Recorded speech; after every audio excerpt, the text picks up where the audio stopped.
আপনার নির্বিড়ির পক্ষ থেকে সবাইকে স্বাগতম। আশা করি সবাই ভালো আছেন ও সুস্থ আছেন। দৈনিক ইত্তেফাক একটা গণমাধ্যম নিউজ পেপার থেকে নেওয়া। আসলে এর 30 ডিসেম্বর প্রকাশিত হয়েছে 2024 সালে। আসলে বাড়ি বাড়ি গিয়ে ভোটার তালিকা হালনাগাদ শুরু 20 জানুয়ারি। আসলে বাড়ি বাড়ি গিয়ে আবার নতুন করে কিন্তু 20 জানুয়ারির মধ্যে এই ভোটার তালিকা হালনাগাদ শুরু হবে, সেই বিষয়টি জানিয়ে দিয়েছে এক গণমাধ্যমে।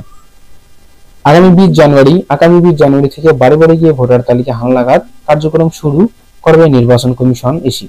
সোমবার 30 ডিসেম্বর ইসি অতিরিক্ত সচিব এ.কে.এম. আলী নওয়াজ বিষয়টি নিশ্চিত করেছেন। 2025 সালের জানুয়ারি মাসে দ্বিতীয় রায়ে এই কার্যক্রম শুরু করতে পারবেন বলে আশা প্রকাশ করেছেন এই কর্মকর্তা। ইতিমধ্যে প্রস্তাবটি সম্পূর্ণ হবে উল্লেখ করেছেন তিনি। বলেন 5 জানুয়ারির মধ্যে এই সংক্রান্ত প্রশিক্ষণ এবং কার্যক্রম শেষ করতে হবে। তিনি আরো বলেন 2 জানুয়ারি খসড়া ভোটার তালিকা প্রকাশ করা হবে। এটি সবার জন্য উন্মুক্ত করে দেবে। সেখান থেকে যদি কেউ বাদ পড়ে থাকে তাহলে তাদের এবং দাবি আপত্তি নিষ্পত্তি একটা ব্যবস্থা করা হবে। এরপর 2 মার্চ চূড়ান্ত ভোটার তালিকা প্রকাশ করা হবে। আসলে ছবি তোলার পর নতুন যারা ভোটার হবে তাদের ছবি তোলার পর কিন্তু 2 মার্চ চূড়ান্ত ভোটার তালিকা হালনাগাদ প্রকাশ করবে, সেই বিষয়টি কিন্তু তারা নিশ্চিত করে জানিয়ে দিয়েছে।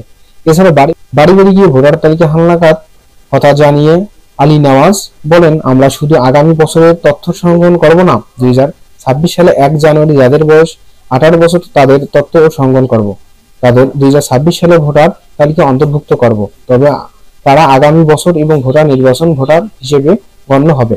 আসলে যাদের বয়স 18 বছর হয়নি বা 18 বছর সুই এই অবস্থা, তাদেরও কিন্তু ভোটার তালিকায় নাম অন্তর্ভুক্ত করবে।